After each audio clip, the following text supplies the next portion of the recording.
Worried about tanning in pregnancy? In this video, I'm going to share with you the truth about tanning during pregnancy and whether or not it's safe. Hi, my name is Carrie and I'm a mom to two, one in heaven and one on earth. A lot of people say it's unsafe to tan while pregnant, but is that really true? In this video, I'm going to share with you what the latest research says about tanning in pregnancy so that you can make an informed decision for yourself. Grab your cup of coffee, and if you're pregnant, maybe it's decaf like me, and let's jump into it. Tanning beds aren't really recommended for anyone, but especially when you are pregnant. So tanning beds are going to be essentially a concentrated sunshine, right, as far as the effects go.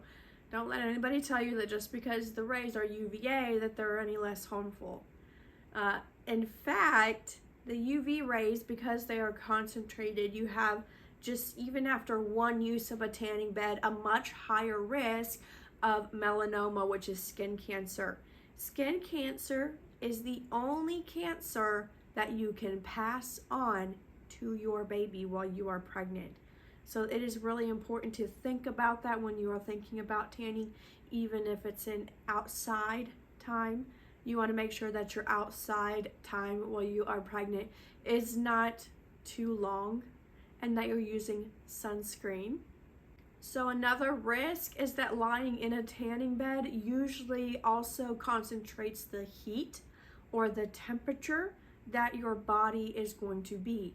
So any temperature above 102 degrees Fahrenheit is going to be dangerous for your baby, especially if you're in the first trimester. Okay, that's kind of the same reasoning behind not having a ultrasound too early, or maybe with a tech that's inexperienced, because the heat from the UV rays of getting an ultrasound can break down tissue and therefore sometimes cause miscarriage. So definitely weigh that in your options when you are thinking about using a tanning bed. That's also why you wouldn't want to go into a sauna or a hot tub while you're pregnant, for those same reasons. Obviously, you always want to discuss these things with your doctor or your midwife if you haven't picked whether you want a doctor or a midwife yet, or if you're just curious about maybe the pros and cons to both. I've created a free PDF that goes over the pros and cons of a doctor and the pros and cons of a midwife, and then that way you can look at the evidence, you can look at the facts and make the decision for yourself. Once you're about halfway through your pregnancy, maybe around the 20-week mark, your doctor will likely say, hey, make sure that you are not laying down on your back anymore, because the size of your uterus, the weight of the baby is going to compress the arteries and veins in your back, and that could affect blood flow to the baby, which is a dangerous thing.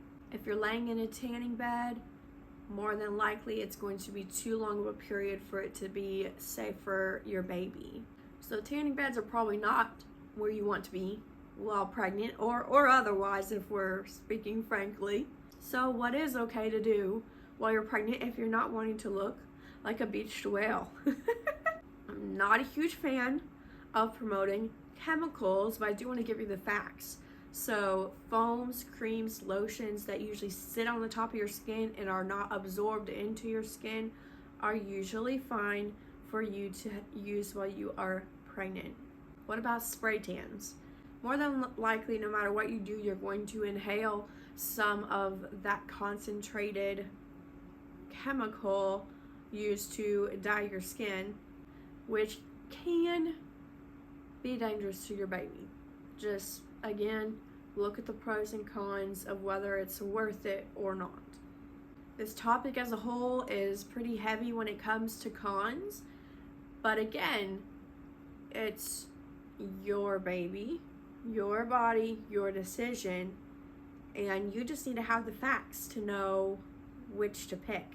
And that's kind of how I go about it in that PDF that I talked about earlier. If you haven't clicked that link down in the description below, I go over pros and cons. Me personally, I'm going to use a midwife, but I have also used a doctor, and I've also researched a lot. Peer-reviewed studies, scientific journals, actual backed up factual research, and I break it down for you. Pros, cons of a midwife, pros, cons of a doctor, and that way you can insert what you want for your life kind of into that list and say, okay, do I want this for my birth? Do I want this for my pregnancy? What's the level of care that I want? And I've got all of that there for you, and it's free. So get you that PDF right now. Go click it if you haven't yet. If you are pregnant, even if you already made your decision, you might be surprised what options you have, and you can always switch. Whether you're on a doctor or a midwife, if you want to switch to one or the other, you're not stuck with your midwife or your doctor your entire pregnancy. I went through 3 different midwives and doctors in my first pregnancy, so I would know. Thanks, guys. Have a great day.